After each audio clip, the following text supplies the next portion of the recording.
national treasure. 68% of the UK believe the institution is good for the country. Oh, it's fantastic!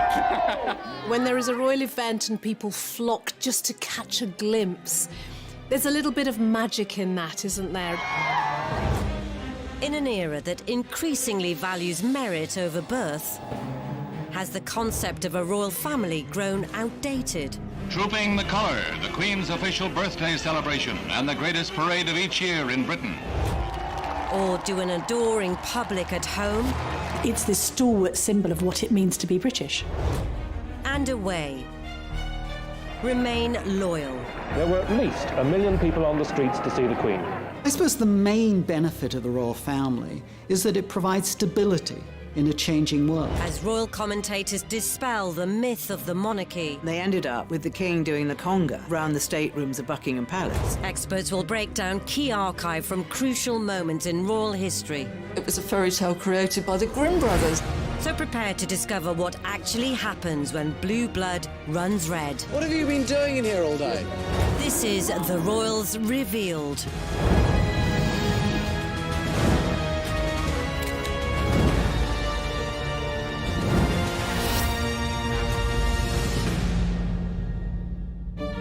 In this episode, we reveal the money the royal family receive is on the up. At the time, an MP famously described it as a golden ratchet. The money would always go up, but never down. The royals carry out 3,500 engagements a year. It seems like people are getting a good bang for their buck. But in an uncertain financial climate, This is a huge amount of money draining away from the public purse.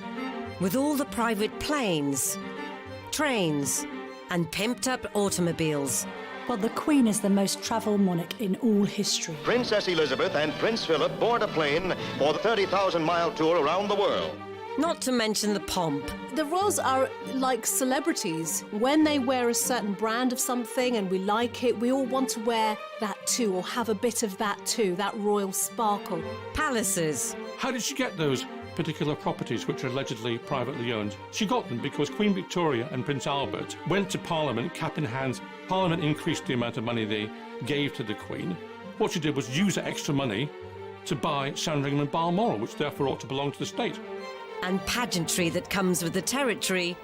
One of the things that about Elizabeth that I've never seen contradicted is the sense that she puts duty first, almost to an insane degree. Are they truly worth it? It's a bad deal in terms of value for money, and the taxpayer getting ripped off. Today, Forbes estimate the wealth of the royal family to be £70 billion. Whilst that might be almost incomprehensible to most people, when the average family lives on just over £30,000 a year, it's not just about the money to us commoners, it's about the age-old principles.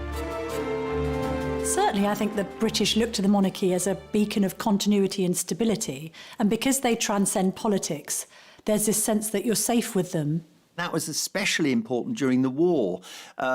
Famously, the Queen Mother, when told by her courtiers and the government, look, you must leave the country, she said, the King won't leave London, and so we're not leaving London. And many people have said that gave the royal family at least a century of credit with the British public. The sense of security the royal family brought the nation was symbolised by a show of splendour at Queen Elizabeth's coronation. It was sprinkling some, royal fairy dust on the nation, made everyone happy. So it probably justified paying a bit more money on it in order to make everyone much happier. I was a kid, I saw the coronation, and what really came off at the time of coronation was sweets, which pleased everybody, sweets and biscuits. Though some might argue the expense was elaborate in such austere times. People were on rations just after the Second World War, in the run-up to the coronation, but actually the cash was splashed a bit to cheer people up after what had been a really difficult period and have this focus of Britishness, really, a celebration of the pomp and pageantry, which had been partly responsible for helping the Allies to win the war. And it was a tremendous day, and it was a tremendous start to the Queen's to the Queen's reign. And the way to maintain the monarch's new momentum was to get immersed among the masses. Walkabouts were nothing new. King George V, Queen Mary, did walkabouts during their reign. But for the Queen, it was a novel idea. It was something new. It was something that it brought her closer to the people. It brought the people closer to her.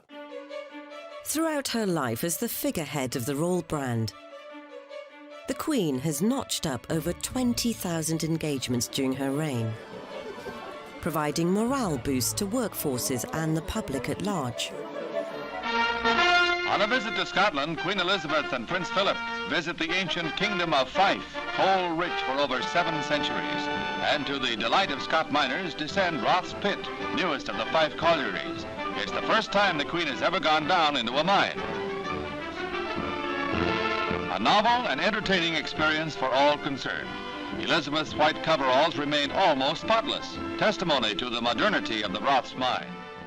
She knows that there may be occasions when people see her for one time in their life and talk about it for years afterwards. So she wants to make that memorable. She has made it her mission to be so and has encouraged other members of the royal family to be as transparent and obvious as she has been, so that people feel that they're getting their money's worth and that they're getting to see the royals in action. She is that one constant figure. And I think when you see someone embedded in the culture, you actually get used to them, that they're a trust figure, they're part of the furniture. She's kept abreast with social, economic and political matters in weekly audiences with 14 prime ministers, and ensured the UK remained in close contact with hundreds of heads of state. De Gaulle's visit is a major public event as well, a high ceremonial occasion. With the Queen, he rides in an open carriage, escorted by the household cavalry in full regalia to the palace, through streets lined with curious and cheering Londoners. One of the things about Elizabeth that I've never seen contradicted is the sense that she puts duty first, almost to an insane degree. You know, when you think she's in her 90s and she's still perhaps managing 200 or 300 public engagements a year. It's extraordinary. But whilst all this hard work is clearly vital in terms of maintaining a national identity and the emotional and economic stability that it can be seen to bring, all the public-facing activities come at a price, which some are finding increasingly harder to stomach.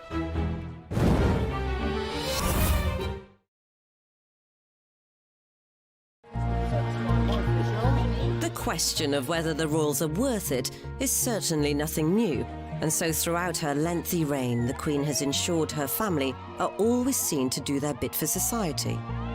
And supporting the community has always been top of the agenda. It was to aid the fund for building a vestry at Crathy Church near Balmoral that members of the royal family and their household helped at a sale of work at Abergeldy Castle. The Queen herself acted as a seller. What a terrific thrill for the customers. Princess Margaret was in charge of another section of the stall, and the Duke of Edinburgh, who proved a very brisk salesman, had a joke for every buyer. I think few would be able to resist the opportunity to see the Queen if she was visiting locally. Yes, there are Republicans that aren't interested in the monarchy at all, although few of them find fault with the Queen as an individual, because she famously hasn't really ever put a foot wrong. But there's a sense that everyone wants to be able to say, I saw the Queen once, and she said this, or she did that. People want to capture that moment. But in order to carry out these duties, the Queen has been entitled to an annual chunk of cash, which has been on the rise for over 250 years. In 1760, the government came to an arrangement with George III whereby the royal lands were handed over to the public, and in return for that, the king at the time was granted money each year to meet his expenses, called the civil list. That existed until really just a few years ago, 2012, when it was replaced by something called the sovereign grant. At the time, an MP famously described it as a golden ratchet. The money would always go up, but never down. And so it's proved. The civil list, for example, in 2011 was £7.9 million a year. By 2018, 7 years later, it was £82.3 million, the sovereign grant. This was at a time of austerity when everybody else was tightening their belts. It's an incredible sum, but what does that equate to for the public? The palace say that the cost of the monarchy is only about £1.20 for every citizen of Britain. Now, that's a little bit misleading and indeed a little bit naughty, because it just applies to citizens and not the taxpayers. And secondly, the cost of the monarchy is a bit more than the formal cost of the sovereign grant, which is about £85 million. When you include all the hidden costs, and particularly security, which could add up another £100 million, the real cost is more like £300 million. So as we present our quickly passed on flowers, flap our Union Jacks, and burst out all the other paraphernalia, there's lots of costs churning away in the background, which the sovereign grant covers. It includes not only salaries for around about 300 people, private secretaries, craftspeople, groomsmen in the Royal Mews to run hospitality. There are garden parties, there are receptions. There are a whole host of things. There are getting the Queen around about the country to do her job. So it's money well spent. However, there's another sizable expense on the balance sheet. So originally the sovereign grant was in the region of £40 million a year. It's more than doubled because they've included the cost of refurbishing Buckingham Palace, which the royal household allowed to fall into rack and ruin over the last 60 years. That will continue to go up. It's likely to hit £100 million over the next few years. But those aren't the only renovations which have caused a Republican backlash. After the fire at Windsor, the government suggested the public should pay for Windsor Castle to be rebuilt and refurbished. And there was an outcry, and in the end, the money had to come from the Queen via entrance fees to Buckingham Palace. But when it came to refurbishing Buckingham Palace, £359 million, the taxpayer pays all of that. So about 10-15% of the grant really is earmarked to going for that refurbishment. At that percentage, it will be around a decade before all the work is done. So in the coming years, the Queen must delegate both cash and royal responsibilities carefully among the rest of the family. I'm not sure whether the public has a complete appreciation for the fact that the royals carry out 3,500 engagements a year, answer 1,000 letters, have dozens of audiences with leading figures from around the world. It seems like people are getting a good bang for their buck. Technically, the hardest working royal is Prince Charles, because when the engagements are all clocked up at the end of the year, he pretty much always appears to have carried out the most. The man is a workaholic. He believes in what he's doing. He works incredibly hard. But is Charles's coverage of the country as widespread as the quantity suggests? The public, for example, has mapped all the visits that Prince Charles did in one year, and they're all very much focused or clustered around London, around Highgrove in Gloucestershire, and around Balmoral in Scotland. So he doesn't go very far to do these things. It's very much about making sure that he remains in the limelight and that they project some sense of purpose. Charles could be criticised for doing too much. You know, he has been criticised for having too many fingers in too many pies. So the real issue is not just the quantity of engagements, but the quality of the work.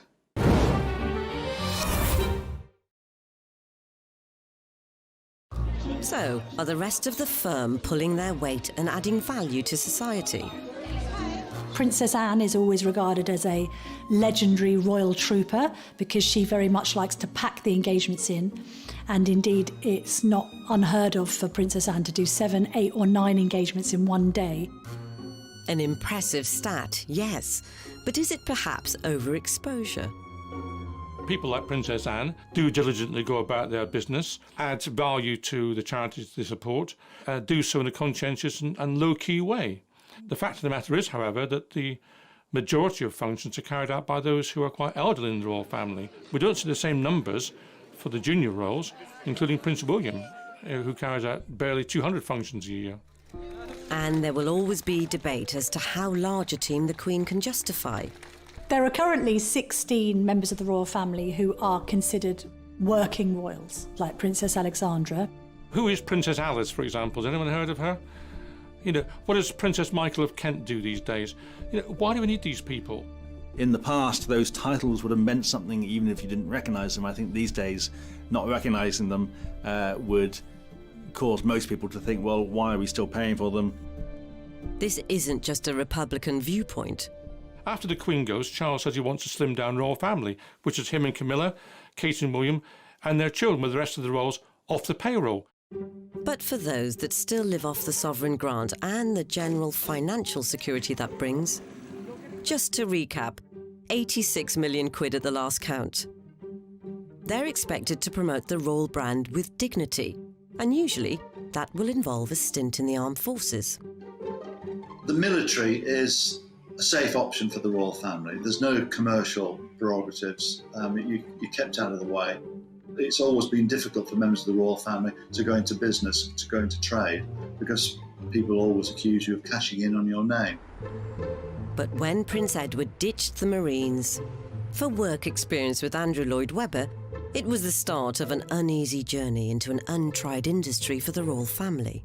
It's the lowest rung on the learning process of working in theatre, and he will have no status whatsoever. We will not be using him in any PR capacity, purely as an employee to learn the business. Edward's working ambitions were truly uncharted territory. And what he then seemed to think that he could do was to bring the stage to the royal family and put them on the stage. And clearly, as far as he was concerned, let's get rid of all the old cobwebs, let's show how wonderfully entertaining we all are. His plan was to do a charity remake of a knockabout assault course TV classic. The Duchess of York was first off the coach, bringing the royal family and their teams to Alton Towers. Prince Edward was already there to meet them, well into the spirit of the day, sporting a silly T-shirt. Royal Knockout was an unmitigated disaster. It was one of those things that, like, maybe on paper or in theory seemed like a good idea, and then as soon as it was on the screen, it quickly became apparent what a bad idea it was. The broadcast footage is now under embargo, yet body language expert Judy James recalls the impact it had on viewers. It was dreadful for the public because the public wanted to see more of the royal family, and I remember when that was advertised, great, let's see them being funny and everything like that. But when you get what you ask for and it's awful, you know straight away, actually, no, I'd rather have them with their hands behind their back and not speaking too much. Edward's press conference afterwards did little to add merit to the venture. First of all, I have to apologise if I go to sleep at the middle of this. Media were not allowed to watch proceedings live. We had to watch it on television. And it was a cold day, it was in a tent, there were no refreshments. And Edward came in at the end of it and sat at a table, sort of slightly raised, and looked at the assembled crowd of media and said, well, what do you think of it? And I know the captains have enjoyed themselves. I only hope that you've enjoyed yourselves. Have you? You could have heard a pin drop. Well, thanks for sounding so bloody enthusiastic. What have you been doing in here all day? Have you been watching it? Yeah. What did you think of it? Thanks. I thought it was great. The headline the next day was, "It's a walkout," which just about summed it up. I think Edward had set himself up to be a champion in his own right. This was his star of the royal family.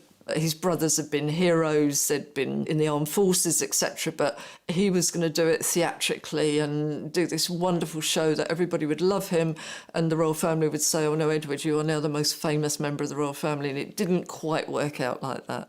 I suppose it's difficult being the fourth son of the monarch. You don't really have a role, you have to create one for yourself. After an ill-fated foray into TV production, Edward was ultimately brought back in line as a working royal. There's this sense you've got to behave properly because you've got to be accountable. You've got to show that you're dutiful above all else, almost to the point sometimes where you've got to sacrifice your private life for duty. And that's a very difficult thing for many people. I mean, the royals are only human after all. It's no easier for them to do that than it would be for any of the rest of us who are not in the spotlight. Recently, the Queen's grandson, Peter Phillips, also fell foul in trying to do his own thing. They're entitled to their private people, but what is wrong is when they then invoke the royal name to boost their commercial activities. Peter Phillips was busy selling milk to the Chinese and pretending it all came from Windsor, and the royal family drink this every morning and so on. That was an attempt to use his links with the royal family for commercial activities. That's entirely improper. One necessary activity for working royals is to represent the UK abroad. And whilst news reports may focus on how they sample regional delicacies, don the local dress, and generally embrace the culture, there's lots of crucial work going on off camera. Ever since before she ascended the throne, the Queen has been instilling royal values all over the world. Well, the Queen is the most travelled monarch in all history, and because she is the head of the Commonwealth as well as head of state in the UK, she needs to travel to Commonwealth countries to make sure that those countries appreciate the fact that they're seeing their Queen in the flesh. The royal family are our secret weapon in selling the UK abroad. Various governments abroad in foreign countries are more likely to take note of the United Kingdom if there's a member of the royal family on their doorstep rather than some dishevelled politician. They can see politicians anytime. They can't see the royal family at any time. It's absolutely right, of course, that the Queen and members of the royal family travel abroad to represent this country. However, some members of the royal family believe that, first of all, they do not have to use commercial airlines, but they must travel by private jet at vast cost to the taxpayer. People perhaps think that this is excessive. I would say the counter-argument to that is you can't expect the Queen necessarily to go on EasyJet. At its peak, the annual travel spend was a whopping 18 million. These days, it's nearer to 3 or 4. But besides flights, how do they spend so much? They always take large teams with them, including hairdressers, including dressers and valets, and of course their whole press team. So this rapidly becomes a very expensive venture compared, for example, to an ambassador or politician who would cost a fraction of that because they simply wouldn't get away with taking that kind of team with them. And let's not even get started on the outfits. I mean, the royals don't do capsule wardrobes. The Canada leg of this tour, 6,000 kilometres, approximately 50 separate events, and of course 40 outfits. There may be a job in the morning that requires trousers, an afternoon job that requires a floaty summer dress, and in the evening, full white tie attire. This is a world away from a typical family holiday. It's a family holiday multiplied by the hundreds. Whilst it may seem to cost the earth for the royals to travel the globe, it's all about adding deeper value to the union at large. Absolutely, it's a way of maintaining shared history. Also, it gives a morale boost to countries to see royalty there. It also serves to keep ideas of republicanism at bay. Australia's flirted with the idea of republicanism, Canada's flirted with the idea of it, and it's no surprise perhaps that both of those countries have recently been visited by high-profile royals, including the Duke and Duchess of Cambridge and their children. They made it real. They brought the monarchy to the people. With such strong international relations to withhold, it's been integral for the Queen, and one man who became central to that was Prince Andrew. The Duke of York was nicknamed Air Miles Andy for his propensity to rack up private jet travel on jobs that some people suggested might not have been particularly useful to Britain. I asked a parliamentary question after one particularly excessive year of travel by Prince Andrew as to what particular trade deals he had managed to put together in his role as trade envoy. The government couldn't name one. Meanwhile, the expenses could be quantified. Some of these trips were quite extraordinary in the cost. £100,000 or more for a flight or trip to the United States, $30,000 for a visit to Japan. In the last year that he was in this official role, it was more than £600,000 in the year spent on travel costs alone. I once went to Mexico for an interview that I did with him to mark his 50th birthday. There was a huge entourage, and to be fair, there's a massive kidnapping risk in Mexico City, but you've never seen a motorcade like it. And I did get the impression that Prince Andrew quite enjoyed the notion of being centre of attention and almost seeming presidential. Most famously, he demanded that his valet bring with him a 6-foot ironing board. So you got the ludicrous situation of some royal lackey having to carry it out of the plane into the waiting Land Rover or whatever. Even back in drizzly old Blighty, the jet setting continued. He's become known as Air Miles Andy. This private jet is taking the Duke of York to Newcastle. Bad weather had grounded the royal helicopter. It was a reminder of repeated accusations of extravagance. Did you have to go by private jet to Newcastle? Yeah, because there was no other way of getting there and back, bearing in mind from what I was doing before and what I was doing afterwards.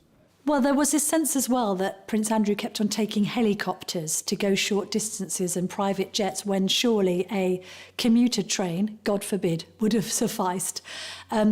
This idea of him being quite grandiose and dismissing the notion of taking scheduled flights because he was very important as the Queen's son sort of cast a cloud over everything that he was doing.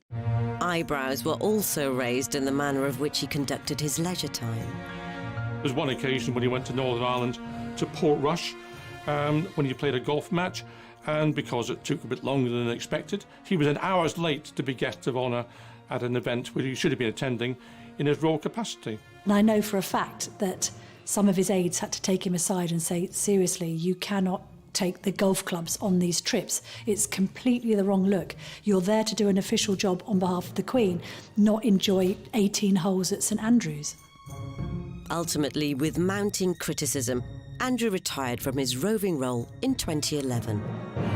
A reported £57 million bank balance makes him the third richest royal. But the cost to his reputation, after a much-published acquaintance with one business associate, may well be harder to quantify. So understandably, Andrew has been told to step back from royal duties, to have essentially zero public presence because of the continuing allegations that hang over his head in relation to his relationship with Epstein. Even though Andrew denies any wrongdoing, he wouldn't be the only team member in the top tier to be relegated to the reserves in the last year, as Prince Harry faced his own financial backlash when he and Meghan set about renovating Frogmore Cottage. The bill seemed quite hefty for the size of property that it was, 2.4 million.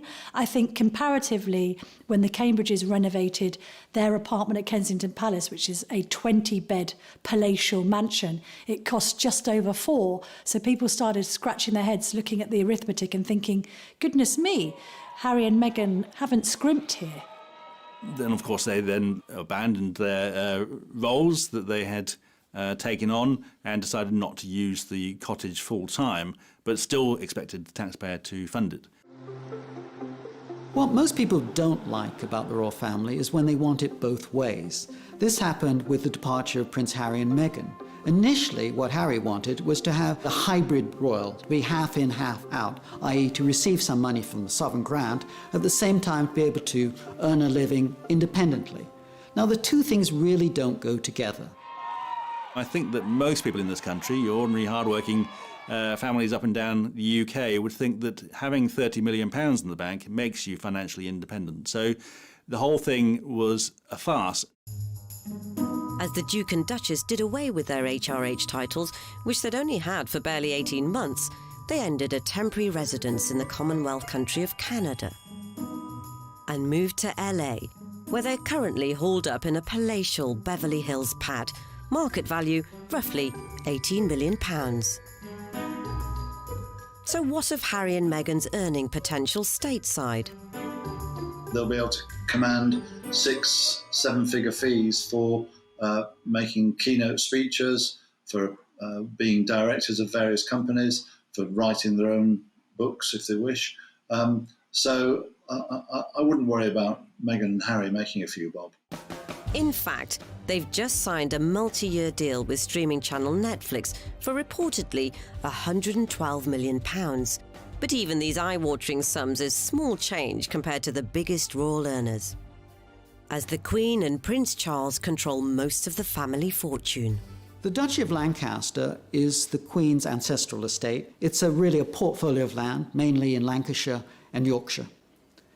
But the thing is, in recent years, the profits from that land have really gone up enormously. In 1760, when most of the Crown lands were handed over to the government in return for the civil list being created for George III, the Duchy of Lancaster was somehow overlooked. It was only worth £16 a year in those days.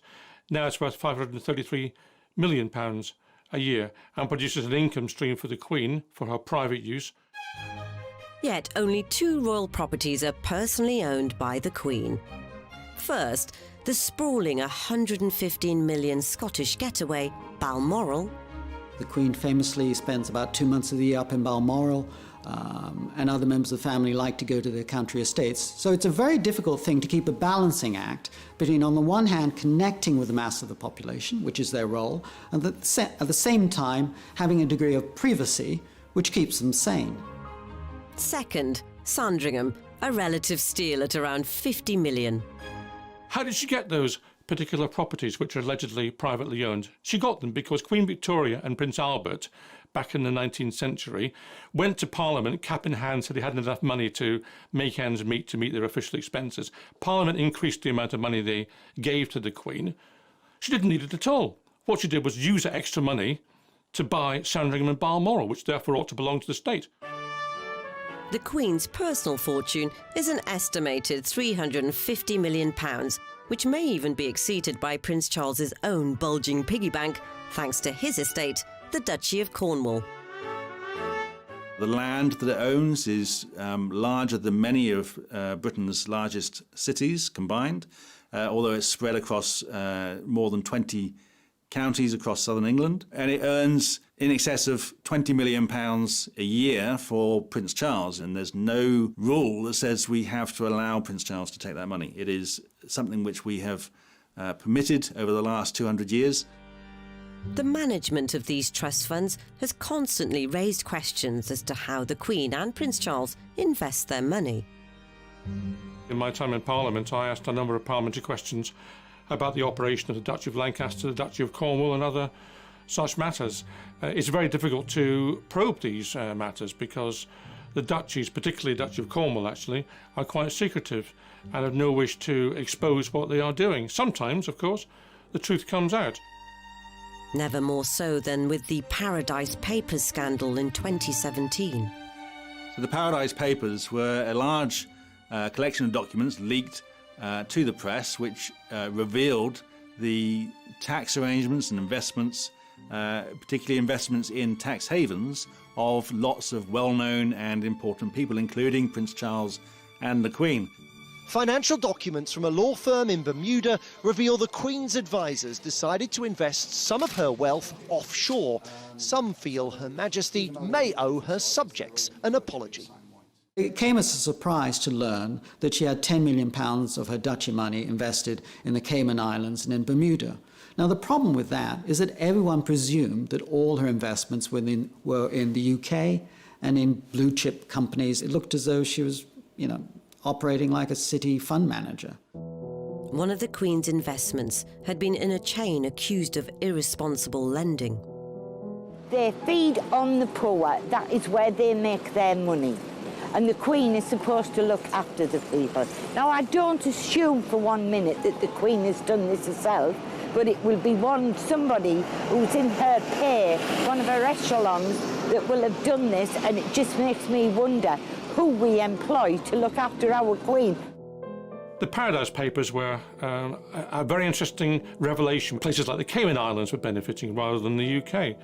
Well, the royal family's answer to that was that there was no benefit from investing in these places. If that were the case, then one wonders why they didn't simply put the money in the nearest bank of coats and sit back and relax and get the interest. Questions, too, abounded over Prince Charles's conduct. The leaked documents claim the Prince's estate, the Duchy of Cornwall, bought shares in an offshore company. The company wanted to offset carbon from rainforests, but international agreements prevented it. The Prince agreed and campaigned to change it. Was that a conflict of interest? Charles could have just said in one of his speeches, listen, I've been banging on about this issue for 20 or 30 years. I feel so strongly about it that I actually put my money where my mouth is, and I've invested in a green company.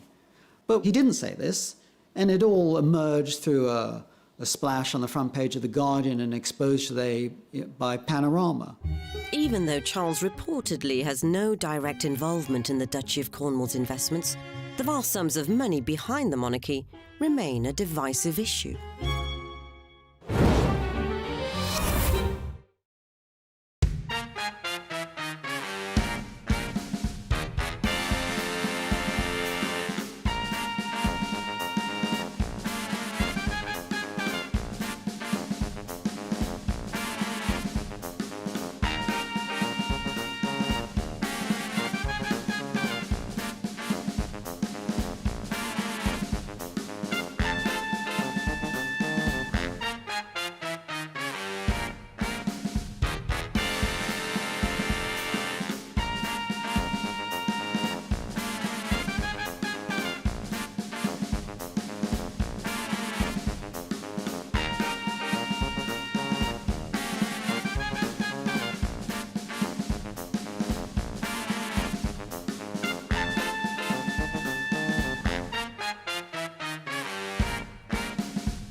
Queen Elizabeth II has reigned for over 65 years, with each significant milestone marked with increasing pomp and circumstance. Even the Silver Jubilee in 1977 was a show of wealth beyond comprehension. Monarchists would argue lavish occasions like this are more than recompensed by the Crown Estate. The Crown Estate is valued at around £14 billion, making a profit of around £340 million a year, which goes to the government. It's yet another collection of land and property, including the Queen's preferred schmoozing hub, Windsor Castle. The welcoming head of state was Queen Elizabeth II, as she, President Reagan, Mrs. Reagan, and Prince Philip looked on from the reviewing platform. The Grenadier Guards helped establish once again that no one is better at pomp and ceremony than the British. But there's also other more surprising portfolio particulars, such as Ascot Racecourse and the entirety of Regent Street. And it's not just inland income being generated.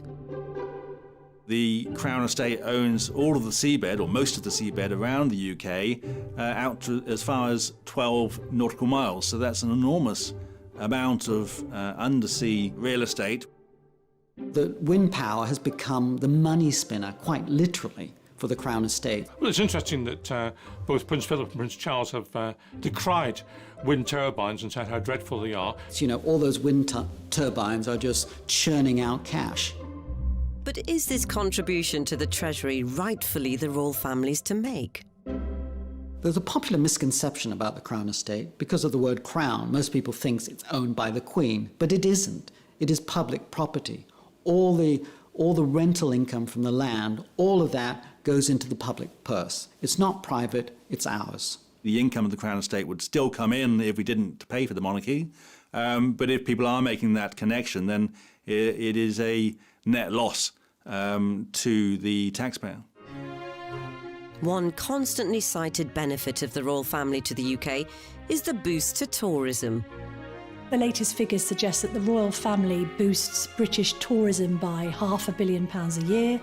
2.7 million people visit Buckingham Palace and Windsor Castle on their own, without any encouragement whatsoever. So of course the family is certainly a draw for tourists. The UK's heritage tourism industry is huge and very popular, and people go to those houses, those castles, those grand estates because they're interested in the history, not because of the royal family. We only have to look to Tower of London, which the royals haven't been connected with for centuries. It is number 9 in the list of the top tourist attractions in the UK. Buckingham Palace is...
Monarchy is part of that quirky nature of British life.